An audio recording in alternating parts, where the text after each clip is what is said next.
శ్రీనివాస్ గారు నమస్తే అండి. నమస్తే. నమస్తే అండి. శ్రీకాంత్ గారు. సార్, జనవరి అంటే డిసెంబర్ వచ్చేసింది. మనకి కొత్త సంవత్సరం కూడా రాబోతుంది. అవును. ఆల్మోస్ట్ ఇయర్లో చాలా మార్పులు, అంటే చాలా డిఫరెంట్గా కూడా జరుగుతూ ఉన్నాయి అన్నమాట. సో అవునండి. కొన్నిటి గురించి, మేజర్ థింగ్స్ గురించి మాట్లాడదాం sir. Kind of year end review లాగా చేద్దాం. ఒకటండి, సరే. అంటే మనం ఎప్పుడు కూడా రాజకీయాలు ఎక్కువ మాట్లాడుతూ ఉంటాం. కానీ మీరు కూడా రెగ్యులర్గా కూడా మీరు సినిమా అనాలిసిస్ కూడా చేస్తూ ఉన్నారు. మీరు ఎప్పటి నుంచో కూడా సినిమా అనాలిసిస్ చేస్తూ ఉన్నారు. అవునండి. కాకపోతే నాకు రివ్యూస్. సినిమా రివ్యూ మీద ఎప్పుడు కూడా నాకు ఒక డిఫరెంట్ అభిప్రాయం ఉంటుంది సార్. ఎందుకంటే హ్మ్. ఒక్కో సినిమా ఒక్కొక్కరికి నచ్చుతుంది. ఒక సినిమా మీకు నచ్చొచ్చు, ఇంకో సినిమా నాకు నచ్చొచ్చు, మన స్టైల్ని బట్టి. కానీ అవును. మనం జనరల్గా రివ్యూ చేయడం వల్ల సినిమా బిజినెస్ కూడా బాగా దెబ్బతింటా ఉంది. అది కొంతమంది గుర్తిస్తున్నారు, కొంతమంది గుర్తించట్లా. మీ కైండ్ ఆఫ్ అవునండి. సినిమా వచ్చినప్పుడు మీరు రివ్యూ చేయండి, పర్లేదు. కానీ ప్రతి హ్మ్. సినిమాకి వెళ్ళి మనం రివ్యూ చేసి మనం ఒక పాయింట్ ఆఫ్ వ్యూ ఇవ్వటం వల్ల హ్మ్. మీరు ఆడియన్ కాకపోతే దానివల్ల నెగిటివ్ ఇంపాక్ట్ వస్తుంది కదా. సో మీరు మొన్న హ్మ్. అఖండ రివ్యూ ఇచ్చారు సార్. అఖండ రివ్యూ ఇచ్చినాక ఆ తర్వాత బిజినెస్ కి మీరు ఏమనుకున్నారు సార్? అంటే సినిమా రివ్యూ అనేది ఎవరిష్టం వాళ్ళదండి.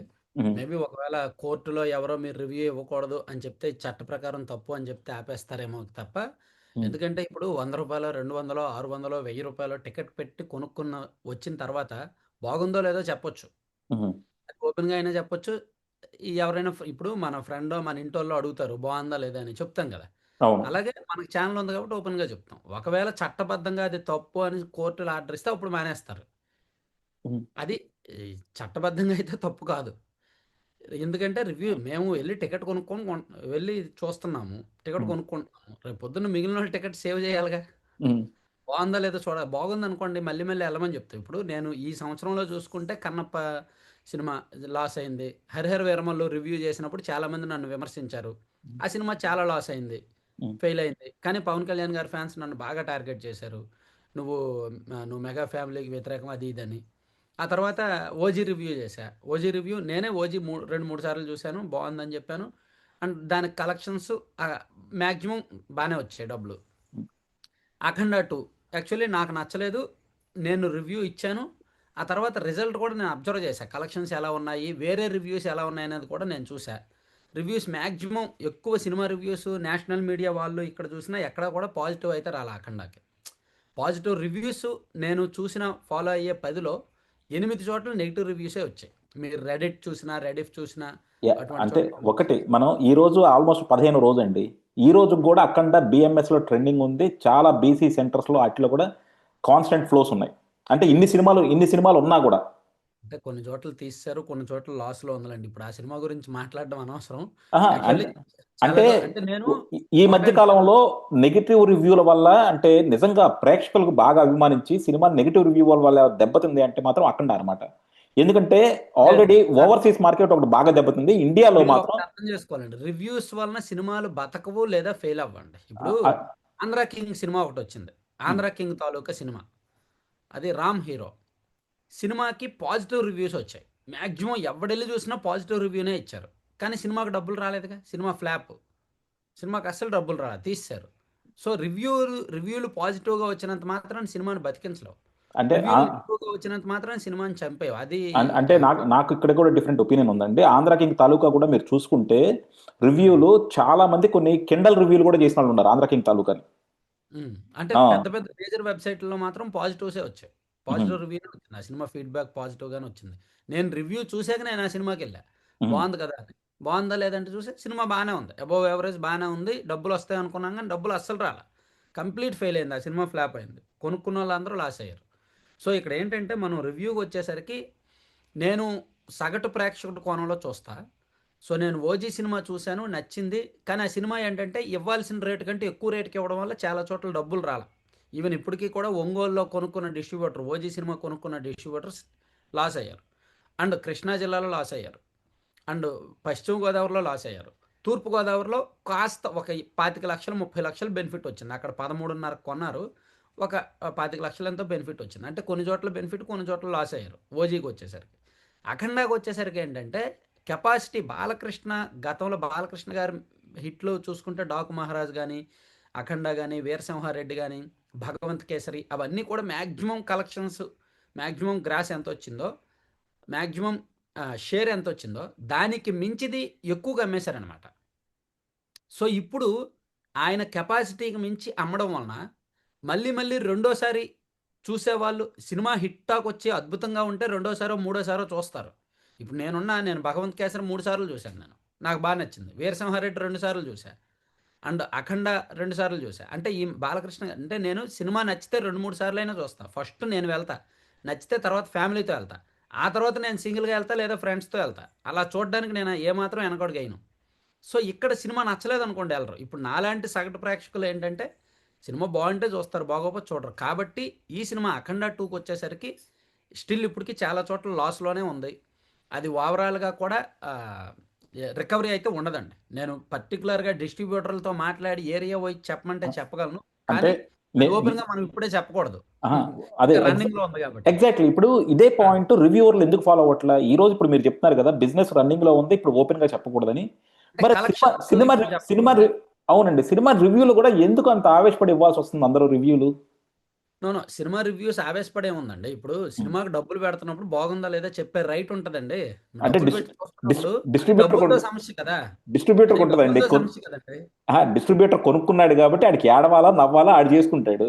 మీరు హ్మ్. తీసుకున్న రూ. 200, రూ. కానీ 250 టికెట్‌లకి గూడా ప్రేక్షకుడు చూస్తున్నాడు కాబట్టి బాగుందా లేదా చూసే ఎళ్తారండి. ఇది హ్మ్. ఇప్పుడు సమస్య కాదు. 2005, 2006లో మీకు 2006, 2005 ఆ టైంలో అంటే ఆంధ్ర విలాస్ డాట్ నెట్ అని ఒక వెబ్‌సైట్ ఉండేది. ఆహ్, ఫస్ట్ వెబ్‌సైట్ సినిమా రివ్యూల వెబ్‌సైట్ అదే. Andhra Vilas dot net. ఆ తర్వాత 2008 నుంచి గ్రేట్ ఆంధ్ర వచ్చింది. 2008, 2009 నుంచి. నేను అమ్ముడుపోయే ఆంధ్ర వెబ్‌సైట్‌లు కూడా విలాస్‌లో వచ్చినియి. ఆ! ఆ! గె కొన్ని వెబ్‌సైట్‌లు మీరు చెప్పిన వెబ్‌సైట్‌ల్లో కొన్ని ఎన్ని డబ్బులు తీసుకొని ఎన్ని రివ్యూలు ఇస్తారో కూడా అందరికీ తెలిసిందే అయ్యి. ఆ! ఆ! అప్పుడు తక్కువ రివ్యూస్ ఫాలో అయ్యారు. ఆ తర్వాత వెబ్‌సైట్‌లు ఇవి ఎక్కువైపోయినాయి. సో, ఇప్పుడు యూట్యూబ్ ఛానెల్ కూడా ఎక్కువైపోయినాయన్నమాట. సో, రివ్యూస్ అంటారా? ఎవరు ఎలా ఇస్తారో డబ్బులు తీసుకొని ఇస్తారో, డబ్బులు తీసుకొని ఇవ్వరో అనేది నాకు తెలీదు గానీ, నేనైతే మాత్రం సబ్‌స్క్రైబర్స్ వ్యూ పాయింట్ ఆఫ్ వ్యూలో వెళ్తాను, చూస్తాను. ఏముందో అది చెప్పేస్తా ఓపెన్‌గా. ఒకవేళ చెప్పొద్దు అది తప్పు అని నాకు చట్టం చెప్తే, కోర్టులు చెప్తే నేను ఆపుతా. హ్మ్. ఓకే.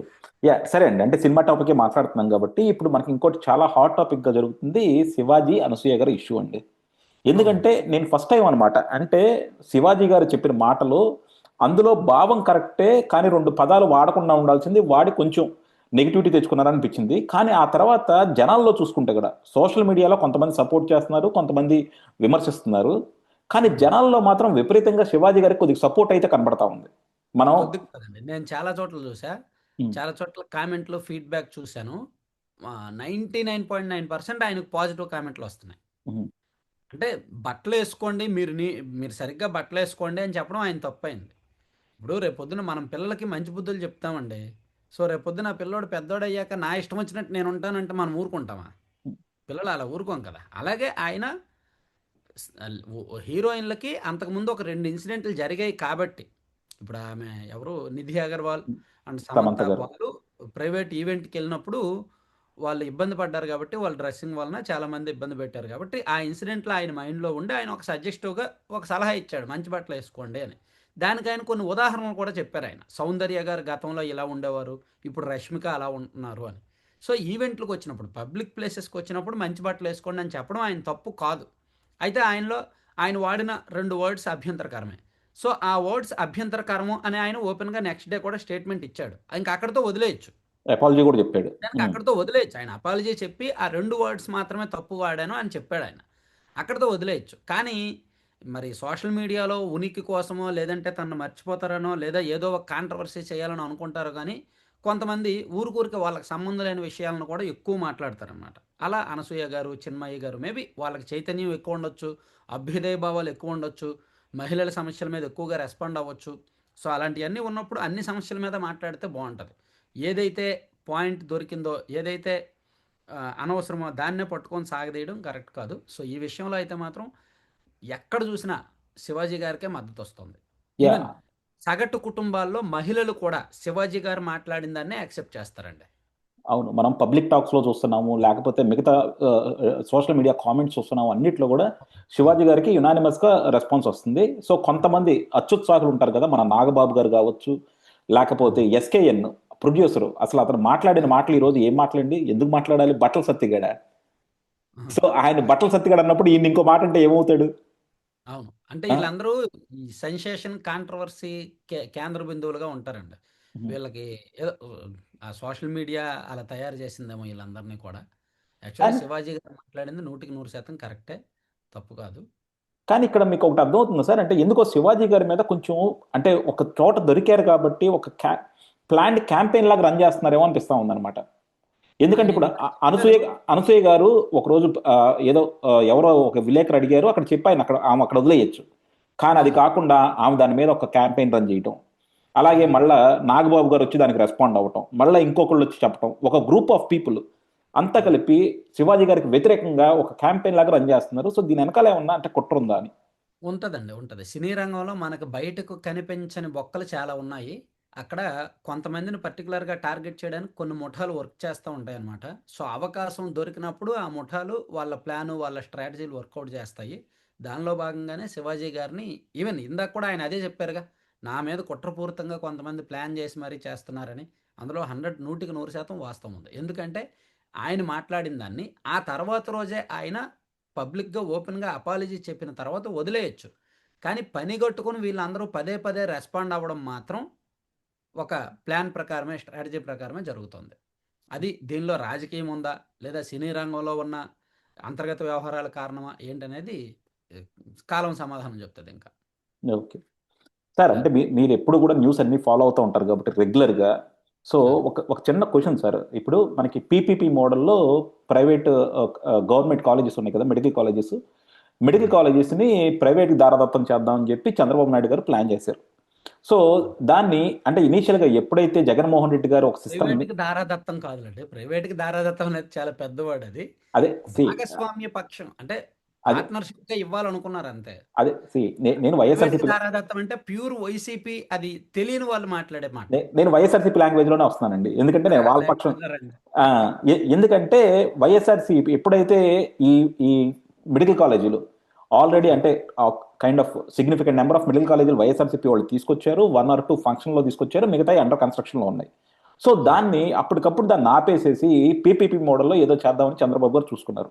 సో అప్పుడు కూడా మనం చూడొచ్చు, కొంతమంది నుంచి వ్యతిరేకత అయితే వచ్చింది దానికి. ఆ రోజు అమరావతికి జగన్మోహన్ రెడ్డి అయితే ఏం చేశారో మీరు ఇదే చేస్తున్నారు కదా, మీకు ఆయనకి తేడా ఏంటన్నారు. సో మా దగ్గర డబ్బులు లేవు, పీపీపీ మోడల్ అయితే మేము దాన్ని బాగా డెవలప్ చేయొచ్చు అని చెప్పి చెప్పారు. కానీ జగన్మోహన్ రెడ్డి ఏం చెప్పాడు, దమ్ము ఉన్నవాళ్ళు ఎవరన్నా వచ్చి టెండర్ వేయండి, ఎవరు వచ్చి టెండర్ వేసినా సరే నేను మళ్ళీ గవర్నమెంట్లోకి వచ్చినాక మీరు ఎలా రన్ చేస్తారో నేను చూస్తాను, మిమ్మల్ని తరిమి తరిమి కొడతాను అన్నాడు. జైల్‌లో పెడతాను. సో డెఫినెట్ గా జగన్మోహన్ రెడ్డి అన్న మాటలకి భయపడి ఈ రోజు చంద్రబాబు నాయుడు గారు లాంటి వాళ్ళు ఉన్నా సరే ఒక్క టెండర్ కూడా రాలేదంటే ఇది ఈ ప్రభుత్వానికి అవమానమే కదండి. అంటే మెడికల్ కాలేజీల పీపీపీ విషయంలో ఒకటండి స్పష్టంగా నేను చెప్తా. ప్రభుత్వ పాలసీ, ప్రభుత్వ విధానం కరెక్టేనండి. ఆళ్ళు ఏదైతే పీపీపీకి ఇద్దామనుకున్నారో అది 100% కరెక్టు. రాష్ట్రానికి అవసరమే. కానీ వాళ్ళు దాన్ని డీల్ చేసే విధానం బాలేదు. డీల్ చేసే ప్రొసీజర్ బాలేదనమాట. అంటే ప్రజల్ని ఇప్పుడు వైఎస్ఆర్ కాంగ్రెస్ పార్టీ వాళ్ళు ఒక స్టాండ్ తీసుకున్నారు. పీపీపీకి మేము వ్యతిరేకం అనే స్టాండ్ తీసుకున్నారు. ఆ స్టాండ్‌ని వాళ్ళు విస్తృతంగా, మాసివ్‌గా జనంలోకి తీసుకెళ్తున్నారు. వివిధ దశల్లో క్యాంపెయినింగ్స్ రూపంలో సంతకాలన్నారు, ర్యాలీలన్నారు, నియోజకవర్గ స్థాయి అన్నారు, జిల్లా స్థాయి అన్నారు, రాష్ట్ర స్థాయి అన్నారు. ఒక 6, 7 నెలల నుంచి వాళ్ళు అదే దాని మీద వెళ్తున్నారు. కానీ ఇక్కడ చూడండి గవర్నమెంట్‌లో ఎప్పుడైనా వైసీపీ వాళ్ళు రెస్పాండ్ అయ్యి ఒక కామెంట్ చేస్తే దానికి కౌంటర్‌గా మంత్రి గారు వచ్చి మాట్లాడతారే తప్ప, అంటే వైసీపీ వాళ్ళు చేసిన విమర్శకు కౌంటర్ ఇస్తారే తప్ప, అసలు పీపీపీ మేము ఎందుకు డెసిషన్ తీసుకోవాల్సొచ్చింది? దానివలన రాష్ట్రానికి ఏం జరుగుద్ది? ఏం ఒనగూరుతది? దానికి ప్రైవేట్ వాళ్ళకి పార్ట్నర్‌షిప్ మనం ఎందుకు ఇస్తున్నాము? దానివలన అసలు ఒక కాలేజీలో ఎన్ని బెడ్లుంటాయి? ప్రైవేటోళ్ళు మెయింటైన్ చేసే బెడ్లెన్ని? గవర్నమెంట్ కంట్రోల్‌లో ఉన్నయెన్ని? ఆ ఒక కాలేజీలో ఎన్ని సీట్లుంటాయి? ప్రైవేటోళ్ళు అమ్ముకునే సీట్లెన్ని? గవర్నమెంట్ పరంగా మనమిచ్చే సీట్లెన్ని? ప్రైవేటోళ్ళు దేనికి ఎంత రేటు నిర్ణయించొచ్చు? దానికి ప్రభుత్వం విధించే పరిమితులేమిటి? ఇది ఒక్కసారి కూడా ఒక్కరు కూడా పబ్లిక్ డొమైన్‌లో చెప్పలా. ఆ ట్రాన్స్‌పరెన్సీ నిజంగా చెప్పొచ్చు. ఇది పబ్లిక్ డొమైన్‌లో చెప్తే తప్పేంటి? అది చెప్పట్ల. అంత క్లియర్‌గా పబ్లిక్‌కి చెప్పారనుకోండి అర్థమవుద్ది. ఓహో! ఇక్కడ 500 సీట్లుంటాయి. ఇప్పుడు చూడండి మనకి గవర్నమెంట్ మెడికల్ కాలేజీలు రాష్ట్ర వ్యాప్తంగా చాలా ఉన్నాయి. గవర్నమెంట్ హాస్పిటల్స్ ఉన్నాయి. రిమ్స్ ఉంది. ఒంగోలు రిమ్స్ ఉంది. కడపలో రిమ్స్ ఉంది. శ్రీకాకుళం రిమ్స్ ఉంది. అలాగే గవర్నమెంట్ హాస్పిటల్స్ రాజమండ్రి, గుంటూరు, విజయవాడ, ఏలూరు అన్ని చోట్ల ఉన్నాయి. అక్కడికెళ్తే అసలు వైద్యం బావుంటదా? అసలు ఎవరైనా రెస్పాండ్ అవుతారా? అసలు ఎమర్జెన్సీ వార్డ్‌కెళ్తే బయటున్న వాచ్‌మెన్‌కి ఒక రూ. 50 లంచం ఇత్తే తప్ప లోపలికి వదలడు. అక్కడ పోస్ట్ మార్టం చేసే డాక్టర్‌కి ఓ 1500 ఇస్తే తప్ప పోస్ట్ మార్టం చేయడు. పోస్ట్ మార్టం మొత్తం అయిపోయాక మనకు బాడీ బయటకు రావాలంటే విపరీతంగా లంచం. ఏలూరులో నా కళ్ళెదురుగా జరిగినవి చాలా ఉన్నాయి. సో, అంటే ప్రతి గవర్నమెంట్ హాస్పిటల్‌లో ఇది జరుగుద్ది. కరప్షన్ జరుగుద్ది, సర్వీస్ బాగోదు. అందుకే చాలామంది ప్రైవేట్ హాస్పిటల్స్‌కెళ్తారు. ప్రైవేట్ హాస్పిటల్స్‌లో కంప్లీట్‌గా లూటీ. 30,000 ఎయ్యాల్సిన బిల్లు వాళ్ళు 50,000 ఏస్తారు. 50,000 ఎయ్యాల్సిందే 1,00,000 ఎయొచ్చు, 70,000 ఎయొచ్చు వాళ్ళ ఇష్టం. సో, అక్కడ ఆ లూటీని, ఇక్కడ ఈ సర్వీస్ ఫెయిల్యూర్‌ని రెండింటిని కూడా బ్యాలెన్స్ చేసేది పీపీపీ. మరీ ఓపెన్‌గా లూటీ జరగదు. ఎట్ ద సేమ్ టైమ్ మరీ ఈ సర్వీస్ ఫెయిల్యూర్స్ ఉండవు. రెండిటిని బ్యాలెన్స్ చేసుకొని గవర్నమెంట్ నియంత్రణ ఉంటది. ప్రభుత్వ నిర్వహణ ఉంటది. అది చేయడానికి విధానం మంచిదే. ఎందుకంటే దేశవ్యాప్తంగా కూడా ఎప్పటినుంచో పీపీపీలు ఉన్నాయి. సక్సెస్ అవుతూనే ఉన్నాయి. కానీ వీళ్ళు అది జనాల్ని ఎడ్యుకేట్ చేయడంలో, వైసీపీ వాళ్ళు ఎలాగైతే వాళ్ళు తీసుకున్న స్టాండ్‌లో కట్టుబడి ఉన్నారో, వీళ్ళు జనాల్ని ఎడ్యుకేట్ చేయడంలో ఫెయిల్ అయ్యారండి. మొదటి నుంచి కూడా ఫెయిల్యూర్సే. ఈవెన్ మొన్నటికి మొన్న జగన్మోహన్ రెడ్డి గారేమో, మీరు మెడికల్ కాలేజీలకి ఎవరైనా టెండర్‌లు ఇస్తే జైల్‌లో పెడతామన్నారు. అసలు ఏ చట్టం ప్రకారం జైల్‌లో పెడతారు? జైల్‌లో పెట్టేందుకు చట్టం లేదు. రద్దు చేయొచ్చు. గవర్నమెంట్ మారాక, ఆయన సీఎం అయ్యాక పాలిసీ డెసిషన్ ఉంది కాబట్టి, గత ప్రభుత్వం తీసుకున్న విధానపరమైన నిర్ణయాన్ని వీళ్ళు రద్దు చేయొచ్చు. రద్దు చేస్తామని చెప్పడం వేరు, జైల్‌లో పెడతామని చెప్పడం వేరు. జైల్‌లో పెడతామంటే ఓపెన్‌గా బెదిరించడం. అలా బెదిరించినప్పుడు వీళ్ళు ఇమ్మీడియేట్‌గా రెస్పాండ్ అవ్వాలి. అంటే ఇమ్మీడియేట్‌గా అంటే ఆయన కౌంటర్ ఇవ్వడం కాకుండా యాక్షన్‌లోకి దిగాలి. అదొకటి. మరోవైపు జగన్మోహన్ రెడ్డి గారు, వైసీపీ వాళ్ళు ఎందుకు వ్యతిరేకిస్తున్నారు మెడికల్ కాలేజీల పీపీపీని? చంద్రబాబు గారు బెనామీలు వాడుకుంటారు. చంద్రబాబు గారు అండ్ ఆయన సన్నిహితులు వాళ్ళందరూ కూడా కార్పొరేట్ వైద్యం దీనికి తీసుకొచ్చేస్తారు. చంద్రబాబు నాయుడు గారు నేను కట్టిన మెడికల్ కాలేజీలను వాళ్ళ బెనామీలకి ఇచ్చేస్తారు అనేది జగన్మోహన్ రెడ్డి గారి ఆరోపణ. మరి అది కల్లారా చూస్తే ఆ ఆరోపణ తప్పు అని నిరూపితమైందిగా. ఈ 4 మెడికల్ కాలేజీలకి టెండర్లు పిలిస్తే ఎవరు రాలేదుగా. నిజంగా వైసీపీ వాళ్ళు జగన్మోహన్ రెడ్డి గారు చేసిన ఆరోపణ నిజమైతే ఆ 4 మెడికల్ కాలేజీలు చంద్రబాబు గారి బంధువులో, లేదా నారాయణ గారి బినామీలో, లేదా సత్యకుమార్ గారి మనుషులో ఎయ్యాలిగా టెండర్లు. ఎయలేదుగా. అంటే అంటే ఇక్కడ వైసీపీ వాళ్ళు చేసిన ఆరోపణ కరెక్ట్ కాదు. అంటే కానీ చంద్రబాబు నాయుడు మనుషులు కూడా చంద్రబాబు నాయుడు గారు నమ్మట్లేదేమండి, జగన్ నమ్మట్లేదు. భయపడి. అదే జగన్‌కి భయపడి నమ్మట్లేదు అనుకోవచ్చు. అంటే వీళ్ళు చేస్తున్న ఆరోపణలకు వీళ్ళు సమాధానం చెప్పలేకపోతున్నారండి. అంటే అది ఒకటి 2, 3 రకాలుగా చూడొచ్చు. ఫస్ట్ ఏమో వైసీపీని, జగన్మోహన్ రెడ్డి గారిని వీళ్ళు స్టిల్ అండర్ ఎస్టిమేట్ చేస్తున్నారు. మేబీ వాళ్ళకి పబ్లిక్‌లో బలం లేకపోవచ్చు. కానీ వాళ్ళు చేసే ప్రచారం మాత్రం మాసివ్‌గా వెళ్తది అనేది మర్చిపోకూడదు. అండ్ వీళ్ళు ఎడ్యుకేట్ చేయడంలో కూడా ఫెయిల్ అవుతున్నారు. అందుకే పీపీపీ విషయంలో ప్రస్తుతానికి జగన్మోహన్ రెడ్డి గారే పైచేయి సాధించారు. ఆయన అనుకున్నదే జరుగుతుంది. అంటే డెఫినెట్గా అండి. ఏ, తెలుగుదేశంలో కొరవడింది ఏంటంటే ఎప్పుడు కూడా ప్రోయాక్టివ్ అనమాట. వాళ్ళు హ్మ్. డెవలప్మెంట్లో ఆటిలో కొంచెం ప్రోయాక్టివ్ ఉంటారు, కానీ రాజకీయంగా వచ్చేదానికి మాత్రం డెఫినెట్గా మాత్రం వెనకడికే. అక్కడ అవును. Jaganmohan Reddy from the beginning ఆయనే ముందుంటా ఉన్నాడు. వాళ్ళకి ఏంటంటే అవునండి. ప్రజలు విసిగెత్తి తెలుగుదేశానికి ఓటేయడం తప్ప వీళ్ళు చేసుకున్న రాజకీయంతోనో వీళ్ళు గెలిచింది కాదు. అవును. అవును. అంటే ఇది ఇది చెప్పండి సార్. ఇప్పుడు మనకి 2025 క్లోజ్ అయిపోతా ఉంది. ఈ 2025లో చూస్తే మాత్రం ఈ గత 1 ఇయర్లో మనకి ఆంధ్రప్రదేశ్లో తెలుగుదేశం వచ్చినాక, లేకపోతే కూటమి ప్రభుత్వం వచ్చినాక నిజంగా ఏమన్నా అభివృద్ధి జరిగిందంటారా? ఎందుకంటే అది వరకు జగన్మోహన్ రెడ్డి ఉన్నప్పుడు అసలు మనకి అభివృద్ధే లేదు, తిరోగమనంలో ఉన్నాం అన్నారు కదా. మరి వీళ్ళకి వచ్చేసి ఈ 1 ఇయర్లో, ఈ కంప్లీట్ ఇయర్ వీళ్ళ చేతిలోనే ఉంది కదా. ఈ టైం మనం ఏమైనా చూసామా? అంటే సింపుల్ అండి. మన రాష్ట్రంలో గూగుల్ ఇన్వెస్ట్‌మెంట్ వస్తది ఇంత భారీగాని ఎవరైనా ఎక్స్‌పెక్ట్ చేశారా? ఉమ్. గూగుల్ అనుబంధ సంస్థ రైడెన్ వాళ్ళు 1,31,000 కోట్లు ప్రపంచంలో ఎక్కడా లేనిది వైజాగ్‌లో వాళ్ళు ఇన్వెస్ట్ చేస్తున్నారు. అది ఈ సంవత్సరమే కదా! అలాగే గూగుల్ వన్స్ వచ్చిన తర్వాత బ్రూక్ ఫీల్డ్ వాళ్ళొచ్చారు. రిలయన్స్ వాళ్ళు కూడా వచ్చారు. వాళ్ళు కూడా డేటా సెంటర్‌లు పెడతామని చెప్పి ముందుకొచ్చారు. అలాగే ఇంకా వేరే. అలాగే ఐటీ సంస్థలు. విశాఖపట్నానికి కాగ్నిజెంట్, టీసీఎస్ లాంటి పెద్ద పెద్ద ఐటీ సంస్థలొస్తాయని ఎవరైనా అనుకున్నారా? సో, అవన్నీ 2025లోనే జరిగాయి. కాబట్టి నేను అనుకోవడం, నాకున్న ఇన్ఫర్మేషన్ ఏంటంటే, మన రాష్ట్రంలో ఈ సంవత్సరంలో జరిగినటువంటి భారీ ఒప్పందాలు దేశంలో ఇంకెక్కడా జరగల. మహారాష్ట్ర కావచ్చు, గుజరాత్ కావచ్చు అండ్ తమిళనాడు గాని, కర్ణాటక గాని, అంటే మనకంటే కొంత పెట్టుబడులను ఆకర్షించడంలో ముందున్న రాష్ట్రాలివి. కానీ ఇంకెక్కడా లేనటువంటి భారీ పెట్టుబడులు మన రాష్ట్రానికొచ్చాయి. సో, 2025 ఖచ్చితంగా రాష్ట్ర విభజన తర్వాత ఇదే బెస్ట్ ఇయర్ అనుకోవచ్చు ఒక రకంగా. ఎందుకంటే ఇన్వెస్ట్‌మెంట్స్ భారీగా వచ్చాయి. అయితే ఇవి నేను చెప్పేదేంటంటే గ్రౌండింగ్ జరిగితే ఖచ్చితంగా దాని రిజల్టు భావితరాలు అంటే ఒక 10 ఇయర్స్ తర్వాత దాని రిజల్ట్ కనిపిస్తది. గ్రౌండింగ్ జరిగితే. కానీ మొన్న కేసీఆర్ అంటా ఉన్నారు కదా, ఇవన్నీ చెప్పుకోవటానికే కానీ అక్కడ గ్రౌండింగ్ జరిగేది ఏమి ఉండదు అని. అంటే కేసీఆర్ గారి మాటలేముందిలెండి అంతా గాలి మాటలు. ఆ, కేసీఆర్ గారు ఏముంది అప్పుడు ఆ వంట మనుషులనితో ఒప్పందం చేసుకున్నాడన్నాడు. అది ఆయన ఫ్లోలో చెప్పాడంతే. ఉహు, వంట మనుషులతో చేసుకోవచ్చు, డ్రైవర్లతో చేసుకున్నాడు అనొచ్చు, ఏదైనా అనొచ్చు. ఆయనకు వచ్చి చూపించమని చెప్పండి, ఎవరు వంట మనుషులు ఆ హోటల్లో వంట చేసేవారితో అన్నాడు. ఉమ్, వచ్చి చూపించమనండి. ఇప్పుడు వైసీపీ అధికారంలో ఉన్నప్పుడు జీఏఎస్ జరిగింది 2023 మార్చి 2, 3 తేదీల్లో జరిగింది. అప్పుడు ఐపాక్ వాళ్ళని అండ్ కొంతమందితో ఒప్పందం చేసుకున్నారని టీడీపీ వాళ్ళు ఆరోపణలు చేశారు. దానికి తగ్గ వీడియోలు కూడా వచ్చాయి, అవును. ఆధారాలు వచ్చాయి. ఐపాక్లో పనిచేసే స్టాఫ్నే అక్కడ ఒప్పందం చేసుకున్నారనేది ఆధారాలు చూపించారు. ఇక్కడ కేసీఆర్ గారు ఆ ఆ సదస్సు, ఆ భాగస్వామ్య సదస్సు జరిగిపోయిన 20 రోజుల తర్వాత ప్రెస్ మీట్ పెట్టి, 20 రోజులు కూడా కాదు, నెల రోజుల తర్వాత పెట్టి వంట మనుషులతో ఒప్పందం చేసుకున్నాడు అనే చిన్న మాట అనేసి వదిలేశాడు అంతే. కేసీఆర్ గారి ప్లస్ ఏంటంటే ఆయన మాట్లాడడం, కేవలం ఆ ప్రాస, ఆ డైలాగ్ డెలివరీ, ఆ మాట అదే ఆయనకి ప్లస్. సో ఆయన నిజం మాట్లాడతాడా, అబద్ధం మాట్లాడతాడా, మంచా చెడు అనేది ఆయన పట్టించుకోరు, ఎవరూ పట్టించుకోరు. సో నిజంగా అదైతే ఆయన ఏదో గాలిలో వచ్చిందంతే. అలాగేదండి. కేసీఆర్కి నాకు అర్థం కాదు ఏంటంటే, ఆయన తెలంగాణ, తెలంగాణలో రేవంత్ గురించి మాట్లాడుకోవచ్చు, తెలంగాణ తెలుగుదేశం గురించి మాట్లాడుకోవచ్చు, ఆంధ్రాలో జరుగుతున్న పెట్టుబడుల గురించి, లేకపోతే ఆంధ్రాలో పాలిస్తున్న ప్రభుత్వం గురించి ఎందుకు ఆయనకు అంత అక్కసు ఎప్పుడు కూడా? అంటే అలా చెప్పలేంగా. ఉమ్, కేసీఆర్ గారు ఇక్కడ అంటే అఫీషియల్గా, అంటే అఫీషియల్గా ఇంకా రాలేదు కానీ వైసీపీ అండ్ బీఆర్ఎస్ పొత్తులో ఉన్నట్టేగా ఇప్పుడు ఫ్లెక్సీలు వాళ్ళు వీళ్ళు కలిపే కొట్టుకుంటున్నారు. బడ్జెట్ సేవ్ అవుద్దేమో. అండ్ సోషల్ మీడియా ఇద్దరు కలిపే రన్ చేస్తున్నారు. ఉమ్, కేటీఆర్ గారు జగన్మోహన్ రెడ్డి గారు కలిసి వెళ్తే అక్కడ సోషల్ మీడియాలో, ఇక్కడ సోషల్ మీడియాలో దద్దరిల్లిపోయింది. ఉమ్, అండ్ కొంతమంది 2028లో అక్కడ బీఆర్ఎస్ అధికారంలోకి రావడం ఖాయం, 2029లో ఇక్కడ వైసీపీ అధికారంలోకి రావడం ఖాయమని కామన్ ఫ్లెక్సీలు కడుతున్నారు. సో రెండు పార్టీల మనసులు కలిసాయి, రెండు పార్టీల మనుషులు కలిశారు. ఉమ్, కాబట్టి ఈ పార్టీకి ఎంతో కొంత ఉపయోగపడాలి కాబట్టి కేసీఆర్ గారు ఇక్కడ వీళ్ళకి ఉపయోగపడేలా 4 మాటలు మాట్లాడారు. దట్టు కేసీఆర్ గారికి చంద్రబాబు గారు అంటే ఫస్ట్ నుంచే ఆ ద్వేషం అలా ఉండిపోయింది. చంద్రబాబు గారు ఫస్ట్ నుంచి ఏంటంటే ఆయన రాజకీయ ప్రత్యర్థులను తేలిగ్గా తీసుకుంటాడు, ఆయన వదిలేస్తాడు. ఉమ్, సో వీళ్ళు మాత్రం రెచ్చిపోతారనమాట. ఉమ్. యా.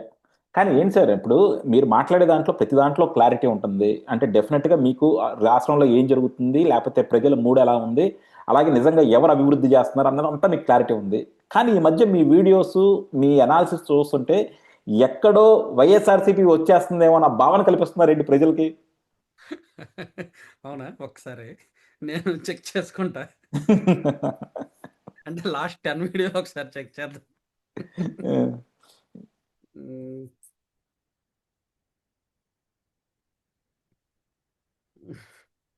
నాకేం అది అనిపించలేదు. మీకు అనిపించలేదా? పీపీపీకి మోదీ ఫుల్ సపోర్ట్, కేంద్రాన్ని దించిన బాబు అనేది ఒక వీడియో చేసాం. అవినీతి కాదు అహమే అని ఒకటి చేసా. జగన్ గెలిచినట్టేనా, పీపీపీలో నమ్మకం వైఫల్యం అని ఒక వీడియో, అలాగే జగన్ బెదిరింపులు కూటమి చేతకంతనం అనేది ఒక వీడియో, తర్వాత చంద్రబాబు ప్రధానిగా నేషనల్ మీడియాలో సంచలనం అని ఒక వీడియో చేసాం. అలాగే కేసీఆర్ కొత్త ఊపిరి కోసం బీఆర్ఎస్ చేసిన పెద్ద తప్పులు అని చెప్పి కేసీఆర్ గారు మాట్లాడాక ఒక వీడియో చేసాం. జగన్ హయాంలో బాగుంది ఆర్బీఐ తాజా రిపోర్ట్ అని ఆర్బీఐ రిపోర్ట్ చేసిన, అంటే ఈ మధ్య నేను చేసిన వీడియోల్లో మేబీ వైసీపీకి ఫేవర్ ఒకటో రెండో అనుకుంటే, ఒకటి ఆర్బీఐ రిపోర్టు. ఆ వీడియో డిపెండ్స్ ఆన్ ఆర్బీఐ రిపోర్ట్ని బేస్ చేసుకొని చేసామన్నమాట. ఇంకెక్కడ వైసీపీకి ఫేవర్ ఒక్క వీడియో కూడా లేదు. అయితే టీడీపీకి యాంటీగా ఉన్నాయి, వైసీపీకి ఫేవర్గా లేవు. టీడీపీ మీన్స్ పార్టీకి కాదు, పార్టీకి అక్కడక్కడ ఉండొచ్చు, ఎమ్మెల్యేలు అండ్ కరప్షన్ గ్రౌండ్ లెవెల్లో జరుగుతున్న అంశాలకి వ్యతిరేకంగా చేస్తున్నా. ఎందుకంటే అక్కడ రియాలిటీ ఏది ఉందో అదే చెప్తున్నా. ఎందుకంటే చాలా దారుణంగా ఉంది పరిస్థితి, గ్రౌండ్ లెవెల్లో అయితే మాత్రం చాలా దారుణంగా ఉంది. అది మనం ఓపెన్గా చెప్పలేం కానీ కొన్ని నియోజకవర్గాల్లో ఇది ఈరోజు ఇది ఆంధ్ర ఇది ఒక పర్సెప్షన్ ఏమో అనుకుంటానండి. ఎందుకంటే నేను చూస్తా కదా, ఎప్పుడైతే తెలుగుదేశం ప్రభుత్వంలో ఉంటుందో, చంద్రబాబు నాయుడు ముఖ్యమంత్రిగా ఉంటారో, అప్పుడు ప్రతిసారి కూడా అంటే మీ మీడియాలో కావచ్చు, లేకపోతే మీ జర్నలిస్టులు కావచ్చు, ప్రింట్ మీడియాలో కావచ్చు, ఎప్పుడు చెప్పేది ఏంటంటే బాబు గారు చాలా చక్కగా పాలిస్తున్నారు, కానీ కిందలున్న ఎమ్మెల్యేలు, కిందలో ఉన్న కార్పొరేటర్లు, లేకపోతే కింద ఉన్న మేయర్లు, వీళ్ళ వల్ల చాలా నెగిటివిటీ వస్తుందని చెప్తా ఉన్నారు. అది ఎప్పుడు కూడా, ఇప్పుడే ఇది ఫస్ట్ టైం కాదు. ఇంకోటి నేను విజయవాడలో కూడా చూశానండి.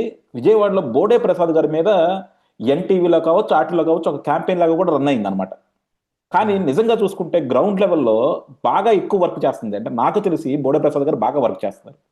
ఇప్పుడు దాకా ఒక గత 5 సంవత్సరాల్లో ఎటువంటి రోడ్లు లేని చోట కూడా ఆయన కష్టపడి అక్కడో ఇక్కడో డబ్బులు తీసుకొచ్చి రోడ్లు ఎంచుతా ఉన్నారు. ఇవన్నీ కూడా ఎక్కడ మీడియాలో రావట్లేదు. కానీ ఆయన ఇదొద్దన్నారు, ఆయన కృష్ణా జిల్లాను తీసుకెళ్ళి అందులో కలపమన్నారు, ఇందులో కలపమన్నారని ఒక క్యాంపెయిన్ అయితే రన్ చేస్తున్నారు. ఎందుకు తెలుగుదేశం అధికారంలో ఉన్నప్పుడు వాళ్ళ ఎమ్మెల్యేల మీద ఇలా విష ప్రచారం వస్తూ ఉంటుంది? అది ఎవరు తప్పు అంటారు? వైసీపీ అధికారంలో ఉన్నప్పుడు ఎమ్మెల్యేల మీద రాలేదంటారా? రాలా. అక్కడ ఏమొచ్చిందంటే పాపం ఎమ్మెల్యేలు అమాయకులు తినేదంతా జగన్మోహన్ రెడ్డి తింటున్నారు అన్నారు. No no no. వైసీపీ ఎమ్మెల్యేలు కూడా బరితెగిస్తున్నారు, సెటిల్మెంట్లు చేస్తున్నారు, పంచాయతీలు చేస్తున్నారు, అవినీతి చేస్తున్నారు అని చెప్పి కొన్ని మీడియాలో వచ్చింది. ఈవెన్ నా ఛానల్లో నేను చాలాసార్లు చెప్పా. సో నేను ఇప్పుడు కూటమి ఎమ్మెల్యేల అవినీతి గురించి చెప్తున్నప్పుడు కూడా అదే చెప్తా. గతంలో వాళ్ళు అలా చేసి పోయారు, మీరు అలా చేసి పోవద్దనే చెప్తా. సో అంటే ఆ ప్రభుత్వం ఉన్నప్పుడు కూడా ఆ ప్రభుత్వం ఉన్నప్పుడు వాళ్ళు ఏం చేశారంటే ఎమ్మెల్యేలు కరప్షన్ ఉంది, బాలేదు, సిస్టమ్ బాలేదు, పై స్థాయిలో పరిపాలన కూడా బాలేదు. ఇక్కడేంటి పరిపాలన కాస్త బాగున్నప్పటికీ కొన్ని విషయాల్లో బాగున్నప్పటికీ ఎమ్మెల్యేల పెర్ఫార్మెన్స్ ఎమ్మెల్యేలది బాగోట్ల. సో అక్కడ రెండూ బాలేవు, ఇక్కడ ఒకటి కొంత బెటరు, ఒకటి అసలు బాలేదు. సో ఇది దానికి కారణం ఏంటంటేనండి సోషల్ మీడియా బాగా చైతన్యమైందండి. 2014 నుంచి కంపేర్ చేస్తే రాష్ట్ర విభజన తర్వాత దేశవ్యాప్తంగా కూడా 2014 నుంచి 2014 ఎలక్షన్స్ నుంచి సోషల్ మీడియా విపరీతంగా యాక్టివ్ అయింది, యూజర్స్ పెరిగారు. అట్ ద సేమ్ టైం ఈ జెడ్ గ్రూప్ రావడం, అలాగే ఈ ఓపెన్గా మాట్లాడే తెగువ తెగింపు ధైర్యం రావడం, చైతన్యం పెరగడం. అది ఒకప్పుడు ఎమ్మెల్యే అంటే భయము, భక్తి, గౌరవము అవన్నీ ఉండేవి. ఇప్పుడు అవి ఏం లేవు. చాలా ఓపెన్గా మాట్లాడేస్తారు. ఈ ఎమ్మెల్యేనా, మొన్న మా వాడు వెళ్తే వాళ్ళ పియ్య ఒక ఇది అడిగాడురా అని చెప్పి చాలా ఓపెన్గా మాట్లాడేస్తారు. సో ఇలా మాట్లాడుతున్నారు కాబట్టే ఎమ్మెల్యేలు వాళ్ళు రూ. 10 తింటే రూ. 100 తింటున్నట్టు ప్రచారం జరుగుతుంది. అంటే చైతన్యం పెరిగే కొద్దీ ఇదే జరుగుద్ది. ఇప్పుడు కొన్ని నియోజకవర్గాల్లో వాళ్ళు తినేది తక్కువ ఉండొచ్చు, ప్రచారం ఎక్కువ జరగవచ్చు. సో కొన్ని నియోజకవర్గాల్లో వాళ్ళు మొత్తం మేనేజ్ చేసేయచ్చు బయటికి రాకుండా.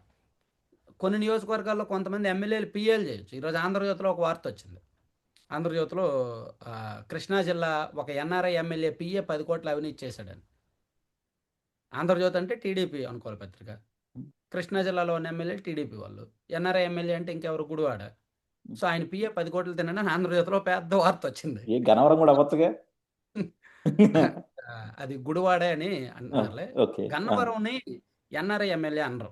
అవునా? ఎందుకంటే ఆయన 2019లో కూడా కంటెస్ట్ చేశాడు అండ్ అక్కడ డీసీసీబీ చైర్మన్గా పనిచేశాడు ఆయన. ఆయన ఎన్ఆర్ఐ అనే ముద్ర పోయింది, కానీ రాము గారికి ఎన్ఆర్ఐ అనే ముద్ర ఉంది. ఎందుకంటే ఆయన వచ్చినప్పటి నుంచి ఎన్ఆర్ఐగానే అక్కడ అనుకున్నారు కాబట్టి. అట్లా.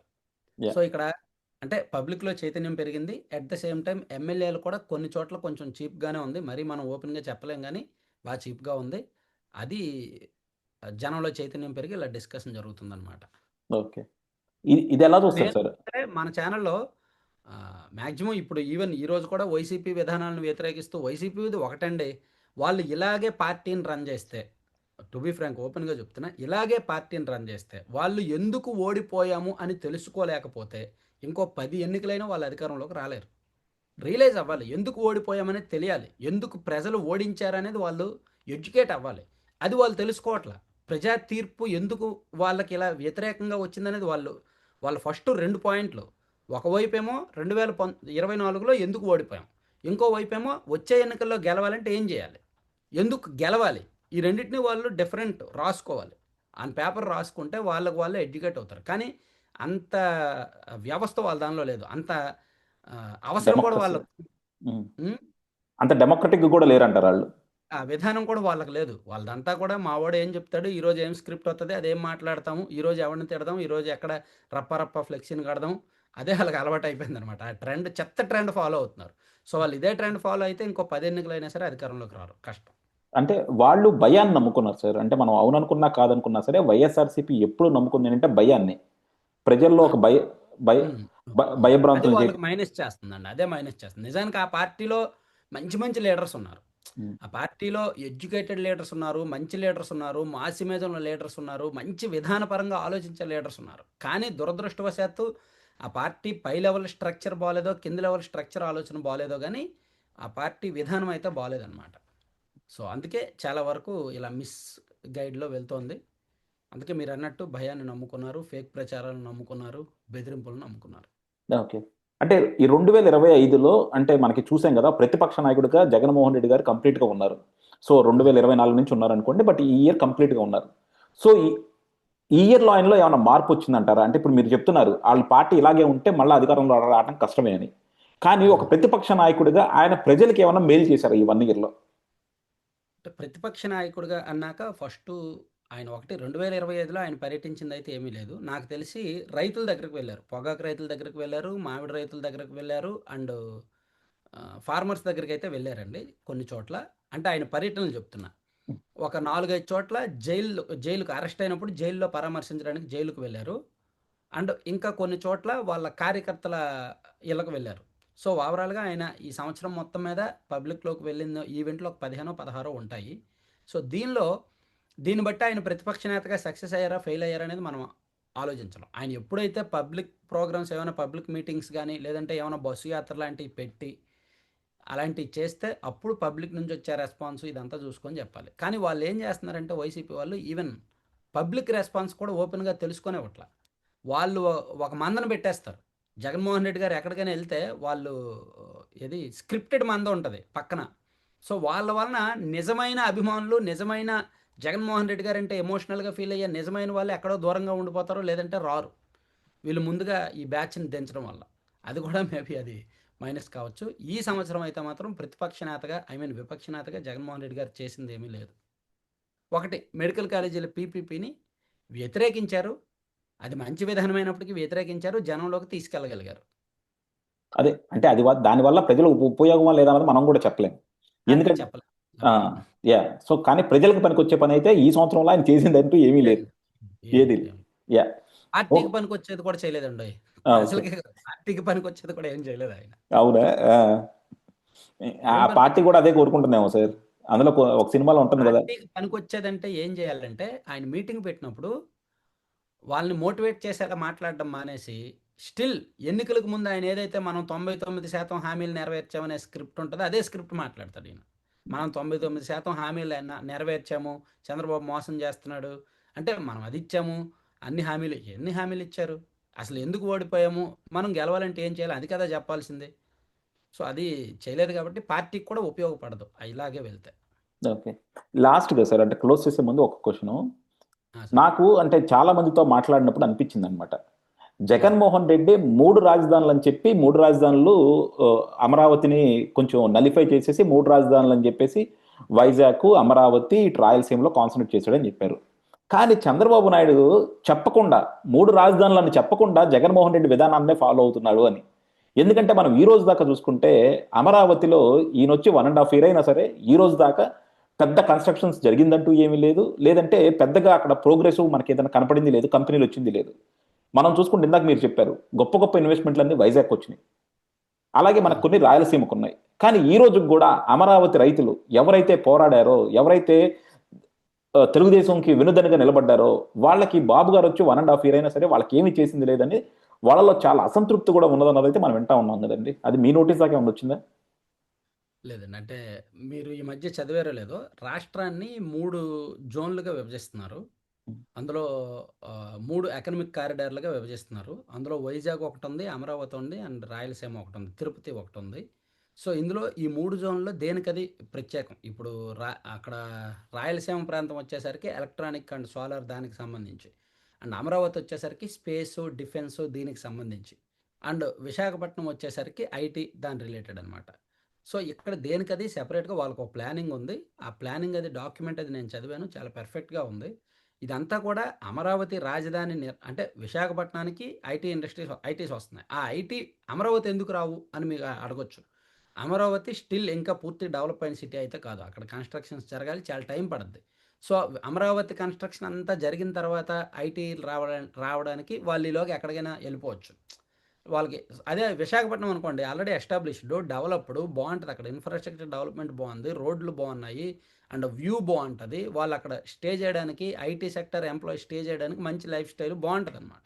సో, అమరావతిని మరో రకంగా డెవలప్ చేయడానికి ప్లాన్ చేస్తున్నారు. సో, అది 3 రాజధానులు అనేది ఫాలో అవ్వట్లేదు. అది అభివృద్ధి వికేంద్రీకరణ అంటే ఇదే. నిజంగా అభివృద్ధి వికేంద్రీకరణ అంటే ఇది. ఆ ఓకే. డాక్యుమెంట్ వీలైతే మీరు కూడా చూడండి. ఒక 10 రోజులు అయిందనుకుంటా. రిలీజ్ చేశారు అది. యాహ్! నేను నేను చూసాను సార్. అంటే మీలాంటి వాళ్ళు చెప్తేనంటే క్లారిటీగా ఉంటది కదా! అర్థమయ్యేలా యాహ్! చెప్తారు కదా అని. ప్రభుత్వం చాలా పర్ఫెక్ట్‌గా, చాలా ప్లాన్డ్‌గా 3 ప్రాంతాలని కూడా ఎక్కడ ఏది బెటర్ అనేది ఆలోచించుకొని వెళ్తున్నారండి. యాహ్! ఓకే అండి. థాంక్ యూ వెరీ మచ్ అండి. అలాగే మీకు ఈ ఈ రాట గురించి అన్నిటికి మాట్లాడాము. నెక్స్ట్ ఇయర్ మీరు కూడా చాలా స్టార్టప్లు పెడతా ఉంటున్నారు, మ్యాగజైన్స్ అంటున్నారు. సో అన్నిట్లోనూ మీకు సక్సెస్ రావాలని, అలాగే మీ ఛానల్ ఇంకా అభివృద్ధి చెందాలని, మాకు ఇలా రెగ్యులర్గా టైం ఇస్తూ ఉండాలని కోరుకుంటామండి. థ్యాంక్ యూ అండి. Thank you. Thank you very much sir.